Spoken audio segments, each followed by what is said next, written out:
Most of all, the man Tanko Yakassi is a self-made man, especially in his educational pursuit. He is our man tonight on Footprints. But what about Tanko Yakassi? Tanko is a determined fellow. He naturally is a brilliant person. He is royalty personified.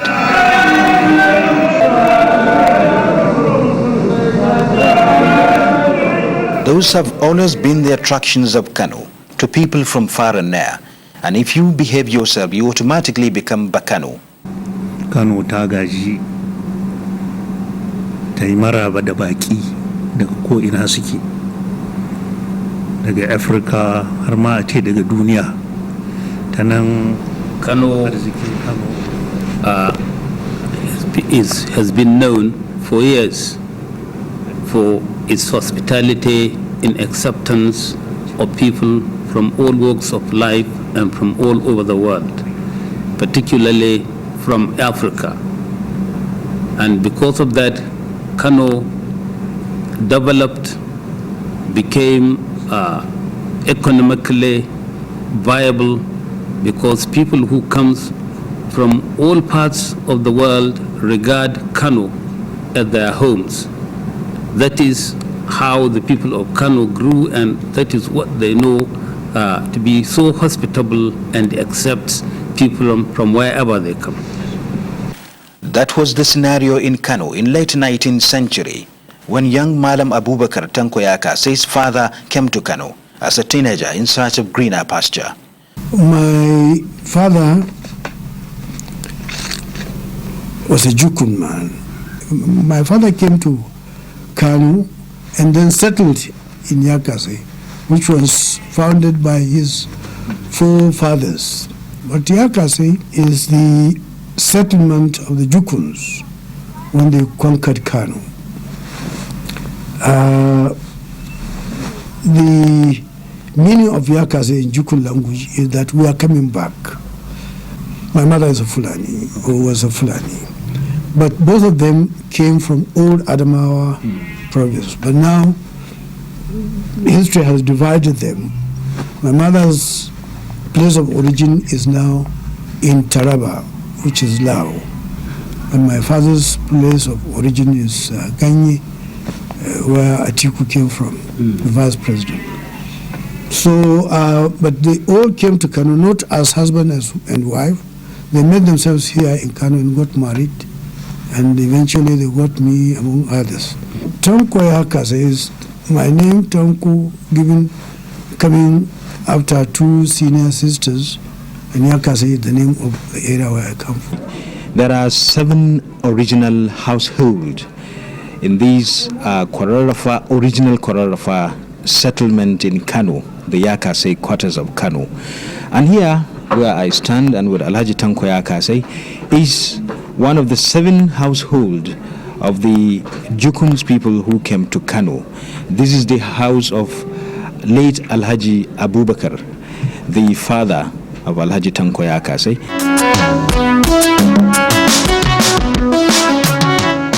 Gradually, Malam Abubakar became a full-fledged Kano man, Bakano, trying his hands in several businesses and trade. He even became very famous in tailoring. As a child, little Tanko began his early life by attending Quranic school at age 7 at Gidan Sarkingini Quranic School, Yakassi, Quarters, Kano, as with the case of every child in Islamic communities in northern Nigeria. But Tanko has another idea. He developed a penchant for Western education. He persistently urged his father to enroll him in the elementary school nearby.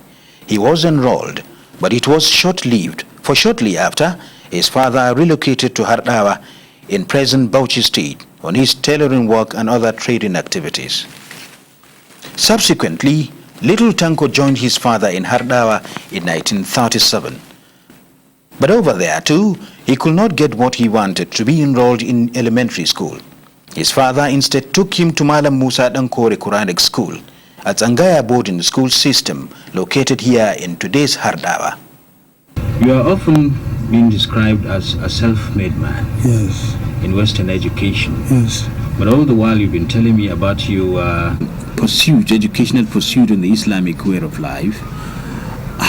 When did you start having contact with Western education in that spirit of self-made man?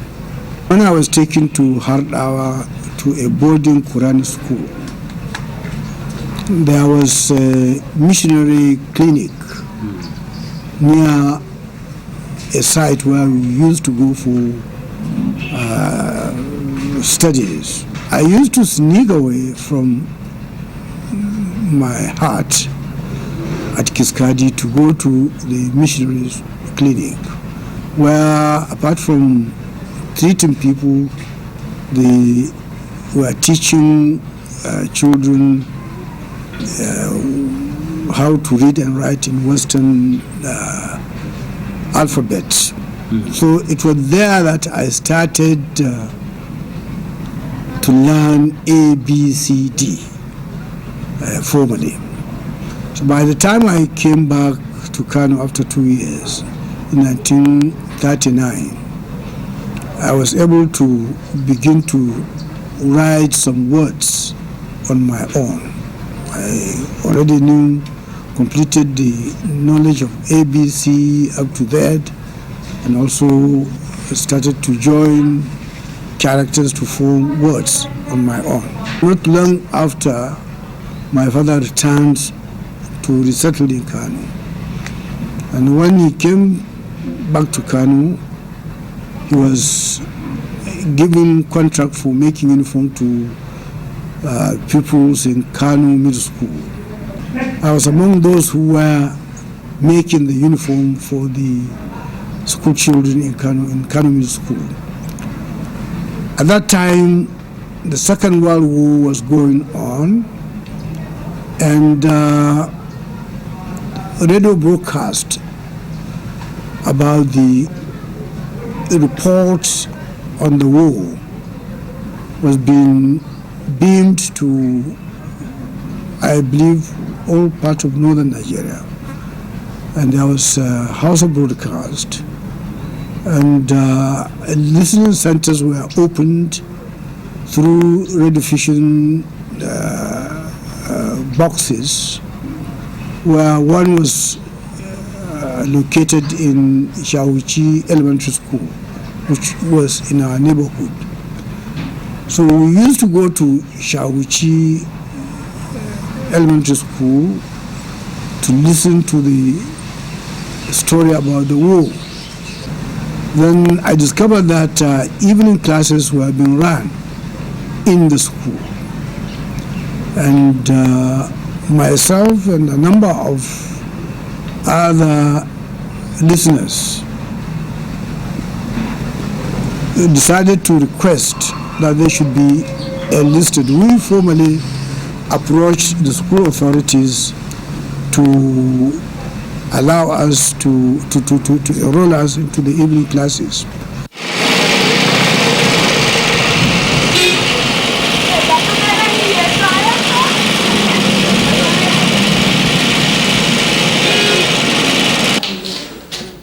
This is the architectural piece of colonial Nigeria, the famous Kano Middle School, now named Rumfa College, established in 1927, a year after the birth of Alhaji Tanko Yakassi. He attended this school like most notable Nigerians from Kano. He did not come to the school as a regular student. He was an adult student. The pursuit of Western education took Tanko Yakassi on his own to full evening classes at Shahuchi School, then the British Council English tutorial classes, Kano, between 1941 and 1955. He got himself into the Ibadan University College for extramural certificate course on comparative federalism and excelled in 1956. He later obtained another certificate in problem of independence and development in 1959 from the same premier university, Ibadan. Tanko later went to the Wilhelm Pieck Youth Higher Institute, Boganzi, Germany, and obtained a diploma in political economy in 1963. Tanko was not to stop there, for he was offered scholarship for a degree in political science by the German Democratic Republic for coming first among 6,000 foreign students. but he could not stay on for the duration of the course due to family burden back home. Alhaji Yusuf Maitama Sule, Dammasan in Kano, a political associate, was also Tanko Yakassi's teacher at Shahuchi even in class in the 40s when the Dammasani was on holidays from Kaduna Middle School. Tanko is a determined fellow. Realizing that he needed education in order to go forward, he decided to further his education. First with Mala Aminu Kano, privately, and then secondly he somehow got a scholarship to the Soviet Union. And he went to the Soviet Union. He was there for a couple of years and came back. Today, Tanko can hold his head high, and he can stand shoulder to shoulder with anybody who has had formal education. He's very brilliant. Apart from having had education, he naturally is a brilliant person. He's hardworking. It is true, he's a self-made man. Besides the high-profile cosmopolitan nature of Kano, the ancient city has been the cauldron of politics in northern Nigeria.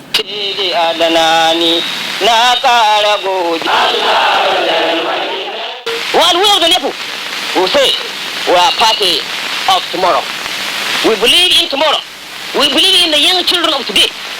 We are prepared to borrow something from the past, but not prepared to go back to the past and then think of the future. Kano is the home of the famous late Malam Aminu Kano, a firebrand leftist in his own right, the leader of NEPU, Northern Elements Progressives Union. Kano was not only the home of the progressives, it was also the home base of the conservatives, the ruling party NPC, the Northern People's Congress. In the old days, the Emir of Kano was known as the chief warrior of the Sultan of Sokoto. And today, I regard all people of Kano as the warriors of the Sardona of Sokoto. In fact, ever before the emergence of formal political parties, Kano had always been a center of social and political awareness. It was in this setting that Alhaji Tanko Yakassi grew up, with the insatiable lust for education and the craving for social change.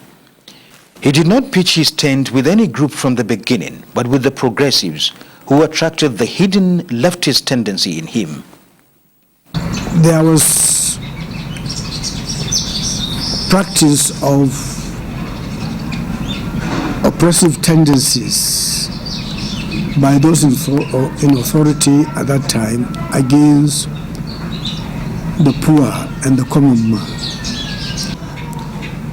Those associated with royal families were in the habit of loading it over to those belonging to the common man group or class. So I hated this kind of attitude. That was the beginning of my resentment to oppressive tendencies, which was prevalent throughout the North at that time. So I hated it. At the same time, people like late Saad Zungu, Mala Aminu Kano, and others were writing articles in Gaskiata Fukobo opposing these oppressive tendencies, opposing the way the British were running the affairs of the country, opposing the way the traditional were manhandling the common people. And I was reading those articles and they were giving me a lot of inspiration. As a matter of fact, I met Mala Aminu Kano first in 1947 when he came back from London, when he went to further his education. For the first time, I was reading him in the Skiatabko, but I've never met him personally. But around that time, a year before, NCNC delegation came to the north and went to the NCNC rally at Sabangari. But there was one Hausa member of their delegation called Yahya Ada, who spoke in Hausa. And he spoke against the oppression, the domination of the common man by the British and by the rulers. And what he said was really appealing to us. So we developed interest in what they were doing. They aroused the interest of the youth in Kano. As a result of that, in 1947, a year after that visit, an association called Kano Youth Association was formed in Kano. One of my schoolmates in the adult education classes, Alhaji, was elected chairman. My Tamaside had just came back from Kaduna College and he was made secretary. So we were attending those meetings, and whenever Americano would come from Bauchi, or when he went to Sokoto, Maru, Sokoto, we'll invite him to come and lecture us. From Kano Youth Association to Jama'iyar Mutanen Arewa, then the emergence of NEPU, a splinter group from the Jama'iyar Mutanen Arewa. From 1952 to 1966, Alhaji Tanko Yakassi has held several high positions in party politics, such as NEPU National Secretary, National Chairman NEPU Youth Association, NEPU General Secretary, National Chairman NCNC Youth Association, and many others. At the civil society front, Alhaji Tanko Yakassi was very active too, both nationally and internationally. He was Deputy National Secretary, Northern Progressives Front, National Chairman, Nigerian Soviet People's Solidarity Organization, among many other positions. Throughout the First Republic, Alhaji Tanko Yakassi remained with the progressives, the opposition, and engaged himself with other human rights activities internationally with certain socialist ideals. During that time, he visited several socialist countries such as the then Union of Soviet Socialist Republics, China, Germany, and many other countries. He also had a stint with journalism. He was at one time House editor of the Daily Comet, Kano.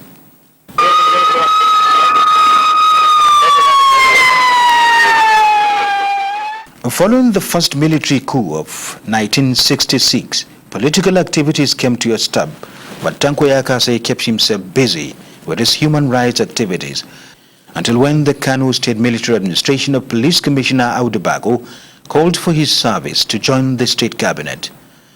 For 7 years, from 1967 to 1975, Alhaji Tanko Yakassi served in the cabinet.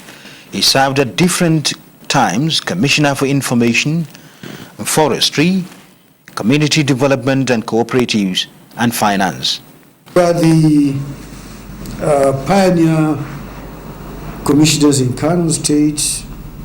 We are 10 altogether.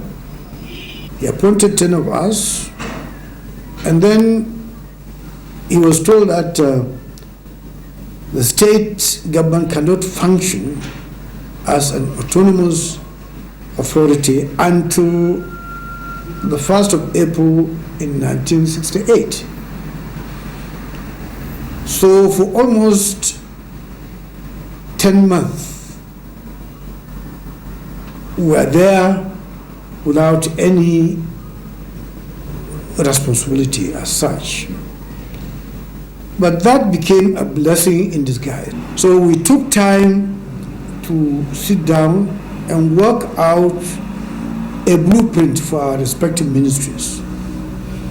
And that helped us a great deal, helped the government a great deal on having a working document. So by the 1st of April 1968, each one of us had his own blueprint on how he will run his ministry. And this is the reason why you find tremendous achievements made by that administration. Because like a political party, we worked on a program. That's why we constructed more dams than any state regime in Nigeria till today. No other state actually in Nigeria had that number of dams for irrigation, for water supply, for other purposes. When the then military government of General Olusegun Obasanjo lifted the ban on politics in 1978, once again Alhaji Tanko Yakassi found himself in the midstream of politics, beginning from Northern Consultative Committee to the formation of the national movement, which metamorphosed into the National Party of Nigeria, MPN. Alhaji Tanko Yakassi was a member of the National Executive Committee of the party, but his traditional political mentor and leader, Malam Aminu Kano, was not on board. Till date, many questioned Yakassi's switch from the progressives. A movement was formed under the influence of General Sheikh Musa Eradua, called National Movements. There was Constitution and Manifesto Drafting Committee, headed by Malam bin Kano. Malam completed his own assignment by producing a constitution and manifesto for the national movement, which was used, ironically, by the MPN for 1979 election. Later on, in a private meeting, it was suggested that for the NEPO members to know that Malam was in the national movement, it was necessary to bend that rule to make Malam one of the officers of the party. Then they suggested to him that he should be the publicity secretary of the party, which he promptly rejected by substituting my name in place of his. And I was told, I said, okay, I was willing to do that. And that was how this question of parting company between Malam and myself. And all of a sudden, we heard that Malam left the national movement. Myself and Erimu Bala were appointed to go and talk to Malam. When we went to see him, he was sick. He was in no position to discuss politics. Before he was able to recover, some people got together and formed the PRP in his absence. I have the document where a list of 16 people, all of them Kano people, was given to Malam on his sick bed, which he signed. Am I so important to Nigeria that people set their eyes on me and they will not set their eyes on the others? Yes. So I in one side, I see it as a blessing in disguise, because it informed me of how important I am to an average Nigerian. But on the other hand, I'm surprised that people will single me out of the rest. At the end of the general elections of 1979, the MPN was victorious out of the 5 political parties of the time. And Alhaji Tanko Yakassi found himself playing a fundamental role for the ruling party that had no majority in the assembly. President Shehu Shagari made him his special assistant on assembly liaison. There was no such office in the Nigerian arrangement at that time. So another young man from Cross River, whose father was our colleague in the NCNC, Achibong Oman, was also appointed. But I was asked to liaise with the Senate, and he will liaise with the House of Representatives, because it was made up of much younger people than the Senate. And I agreed. We set up the office, and then we started working to make the office functional. But if you ask the people who worked with us during that period from 1979 to 1983, I did most of the job. Not in an attempt to praise myself or to give credit to myself, but people are there. I was instrumental to aligning PRP with the MPN in the Senate. I was instrumental to aligning the GNPP senators with the MPN. Senator Mahmoud Waziri is alive. He can testify to this fact. And I think Senator Hamis Musa, with whom we have been working together with Sabo Bakinzo, is alive. He can testify to this fact. So I ended up interacting not only with the senators, but also with the members of the House of Representatives. He naturally is a brilliant person. He is a schemer. Yes, he is controversial at times. He has always been controversial because when he believes in a thing, he stands by it. And he doesn't matter whose ox is God.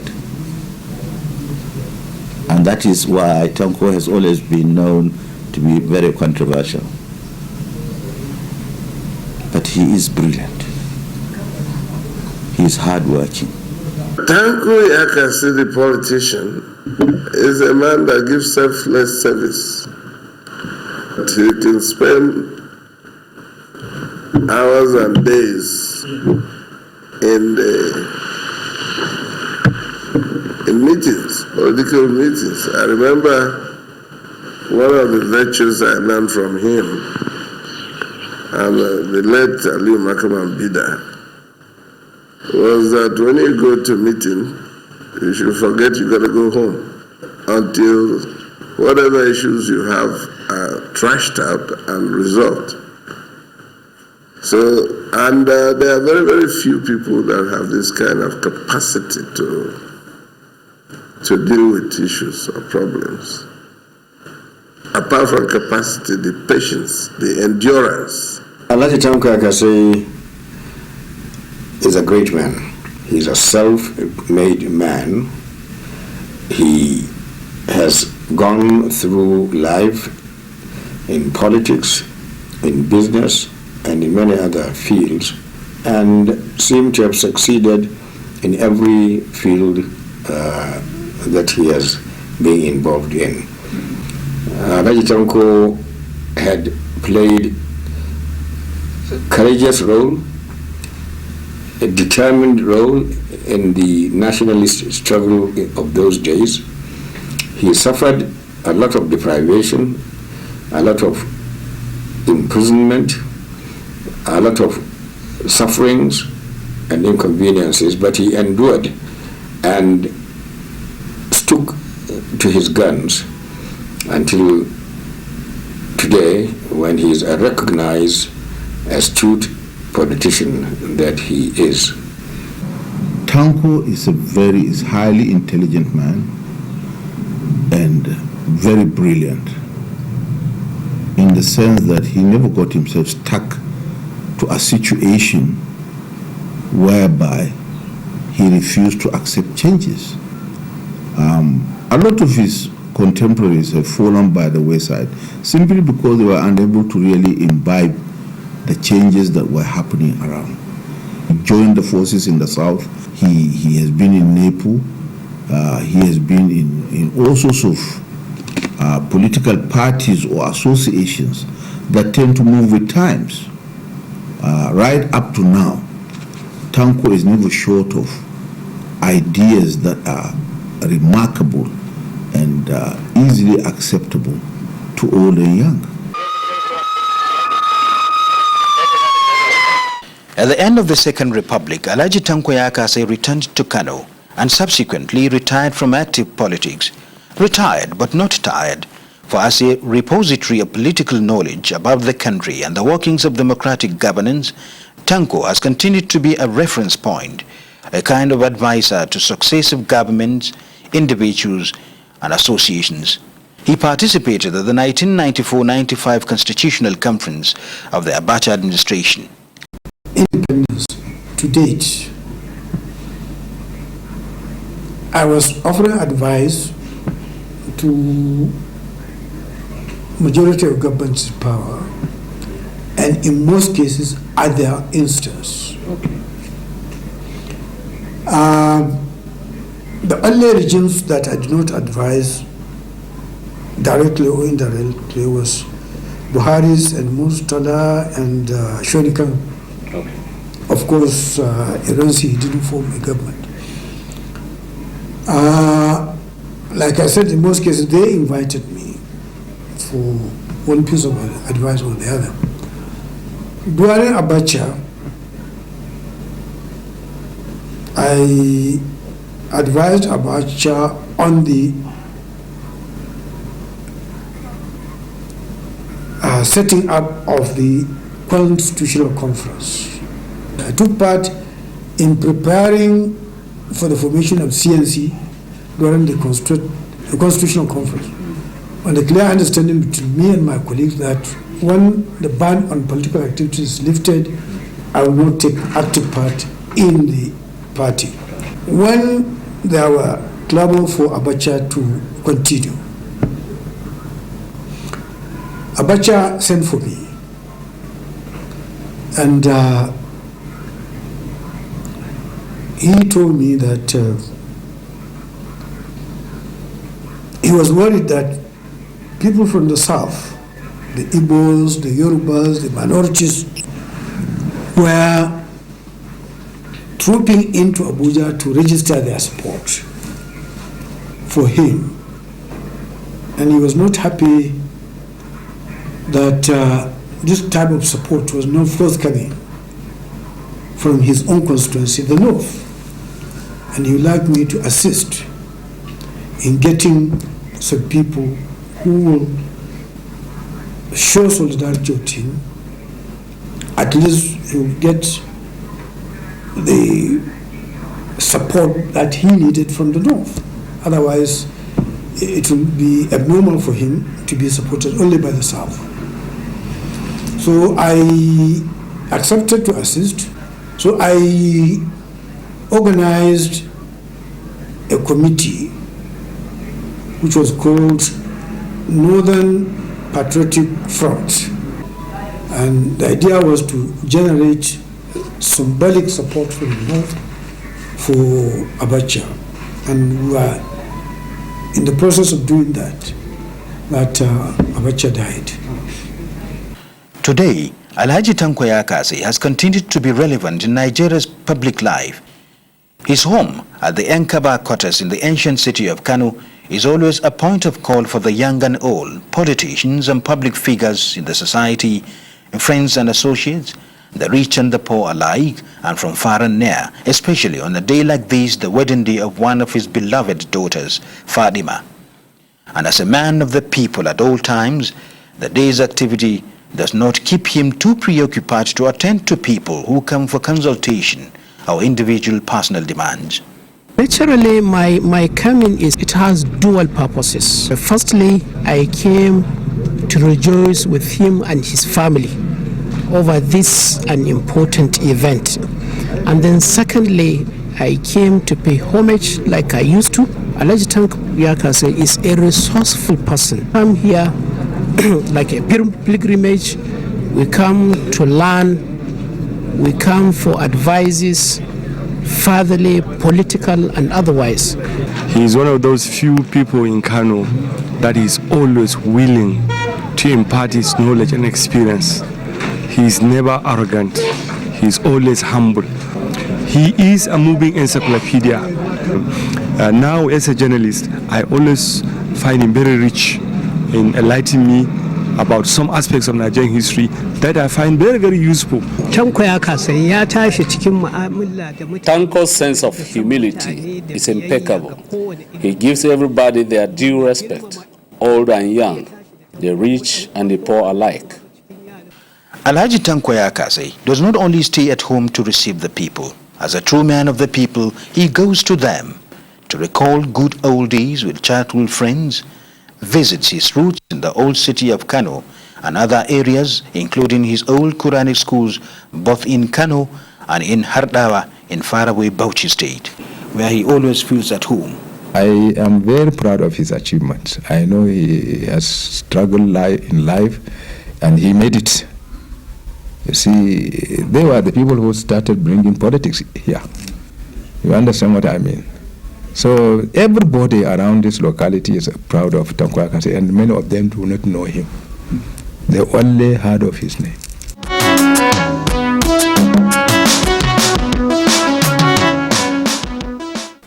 As a family man, his presence, attention and care to individual family member are felt at all times in spite of his busy public life.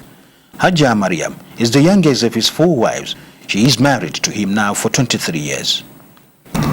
He's a loving and kind person. He's so kind and he guides me in the way to succeed in life. When I got married to him, I just had my secondary school certificate. And now I'm having my master's degree in business administration. Hajja Binta has been with Alhaji Tanko Yakassi for 32 years. He is a patient man and I enjoy living with him. I thank God for being part of his family. Hajja Fati has been married to the elder statesman for 34 years now. Alhaji Tanko Yakassi is simple man. Alhaji Tanko Yakassi is a simple man, but in public life he is a giant personality. The first time I met him over 30 years ago, he struck me to be a kind-hearted man, and my judgment has not failed me. The first day da kaga mutum, idan mutumin kirki ne ka sani. I never be disappointed on Tanko Yakassi, and I will never be. Perhaps the big mother of the house is Hajja Arabi. Big because she is the most senior wife. She has been married to Alhaji Tanko Yakassi for 56 years now. Big again because she is a successful businesswoman, typical of Mutanen Kano. But the most enduring status of Hajja Arabi Adu as the big wife or mother of the house is her following the footsteps of her husband in public life. She is the president of Jama'ir Matan Ariwa, an old association for the emancipation of women in the north that has been in existence since colonial period.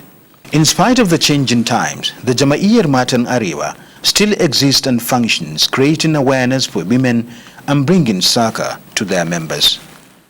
At their secretariat in Kano, there is educational and vocational training center and a clinic for women and children. Hajja Arabi says what keeps her going on her public activities is the encouragement from her husband.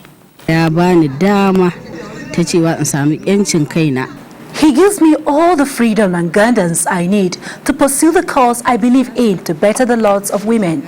Not many people will believe I am not a politician myself because I am married to a politician that has been in public glare all his life.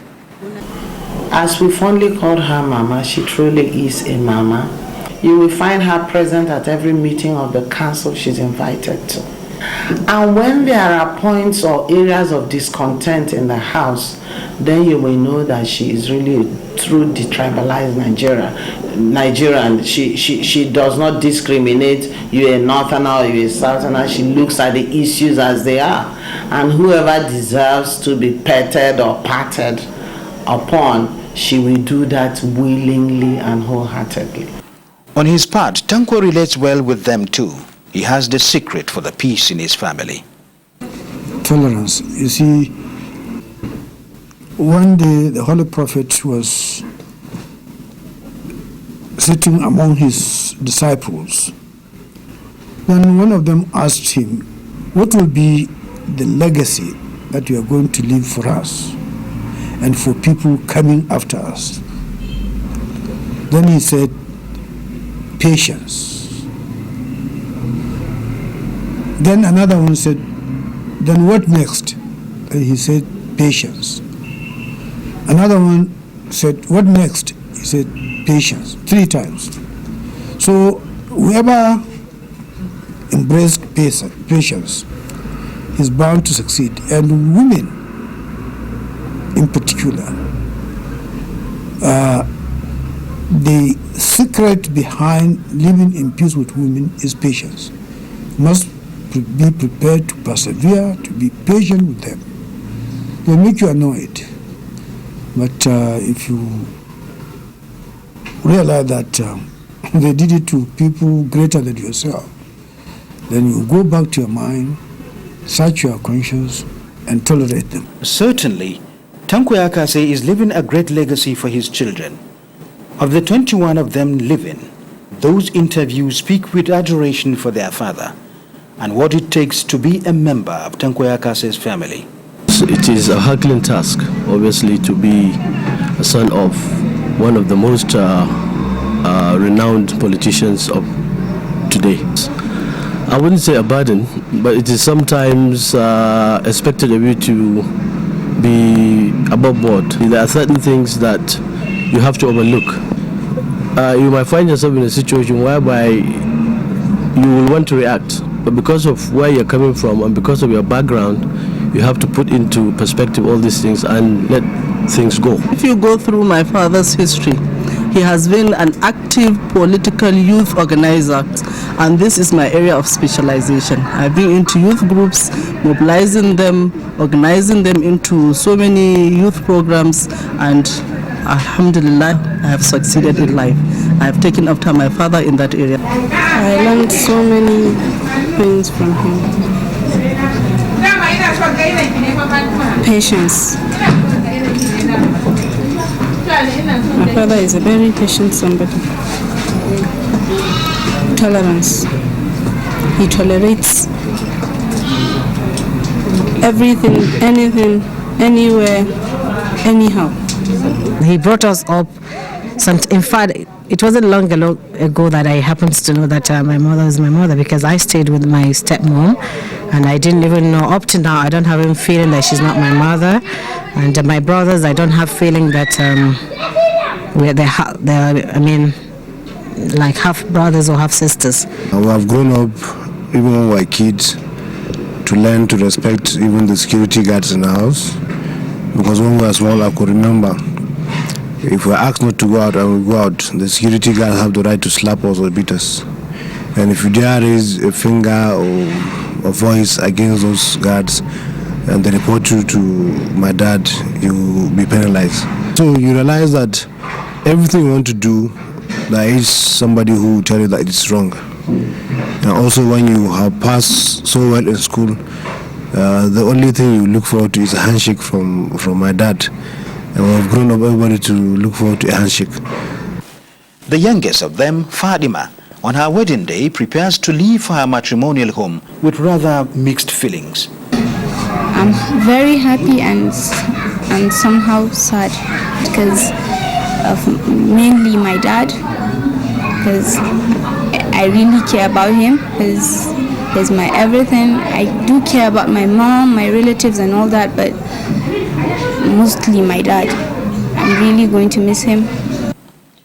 It's not his children alone that will be the beneficiaries of Alhaji Tanko Yakassi's great legacy, but the entire Nigerian people and many parts of the outside world. Tanko, as a man of knowledge, politics, high-class public life with a quest for change at all times, always wants people to be abreast of happenings around them. For these, and coupled with his belief that for a better tomorrow, people should know and reflect on their past and present, Alhaji Tanko Yakassi engaged himself in putting together his memoir. The result is this autobiography launched in 2004 by Nigeria's Vice President Atiku Abubakar, during which the Vice President extolled the virtues of Alhaji Tanko Yakassi, relating his life to that of the elder statesman, depicting the cosmopolitan nature of northern Nigeria as contained in his book. While his own parents moved from Adamawa to the far north, my own parents moved from the far north to the present-day Adamawa state. So you can see how we are in the north. With a life well spent, Alhaji Tanko Yakassi is indeed living a legacy of a humble life, but ever strong and enthusiastic to work and contribute to the well-being of the people and his country Nigeria and for global peace.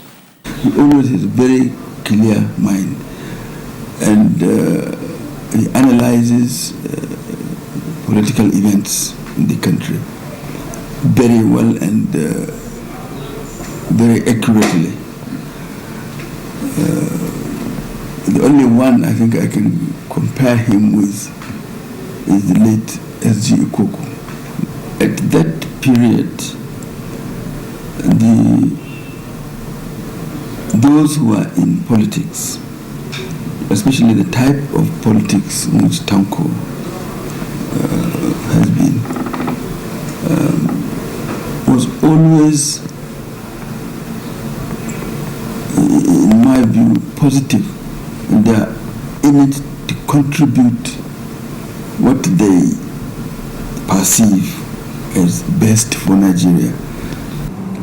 Alhaji Tanko Yakassi ya bauta wa ƙasar nan. Tanko Yakassi has devoted his time in the service of the people politically and otherwise. Tanko Yakassi has contributed immensely to the development of politics and other issues here in Kano and Nigeria. And to Alhaji Tanko Yakassi himself, what is his advice to the political elites of today and dreams for his fatherland?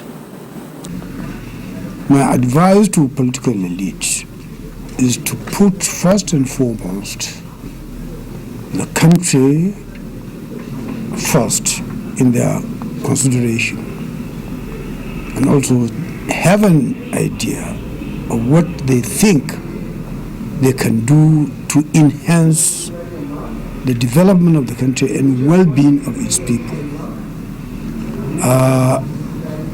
What is unfortunate these days is that people see politics as an avenue of enriching themselves, not all of them, but some of them.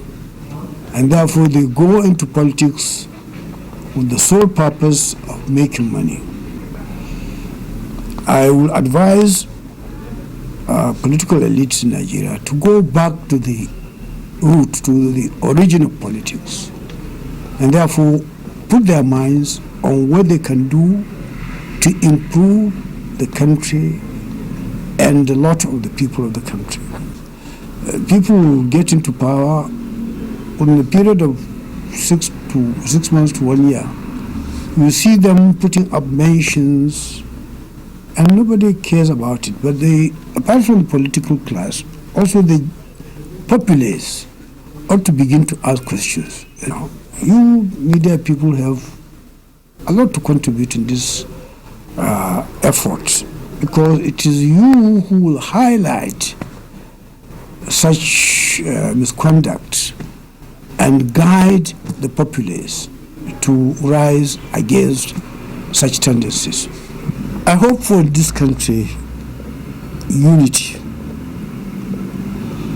because unity of the different people of Nigeria will guarantee development and progress for this country.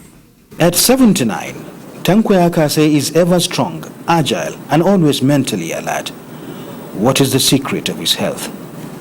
Well, there's no special secret except that this is my nature.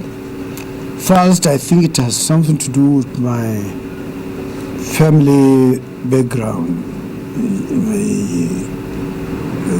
gene, I think. My father died at the age of 96, and he has been healthy and agile all through until just about 1 or 2 years before he died.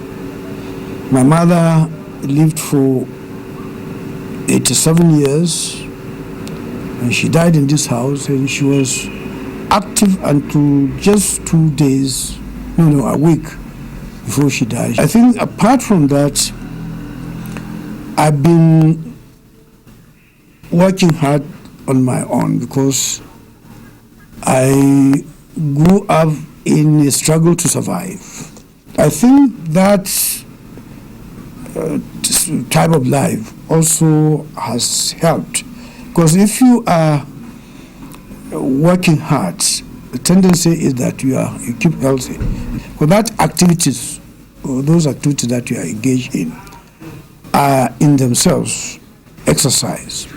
I don't engage in any formal exercise. I don't play football, I don't play tennis, I don't do anything by way of exercise. What next in the remaining years ahead? To live in peace and harmony with members of my family and the rest of Nigerians. Such is the simple life of a giant personality, Alhaji Salihu Abubakar Tanko Yakassi, a politician par excellence, a man of the people and a family man. Tanko, who has traversed the length and breadth of this country and the outside world, visited 50 countries at least. A giant who giantly contributed and still contributes to the growth and development of this great country, Nigeria, since the quest for independence. Tanko remains ever humble, amiable, friendly, fatherly, and with the charisma and charm of an accomplished elder statesman.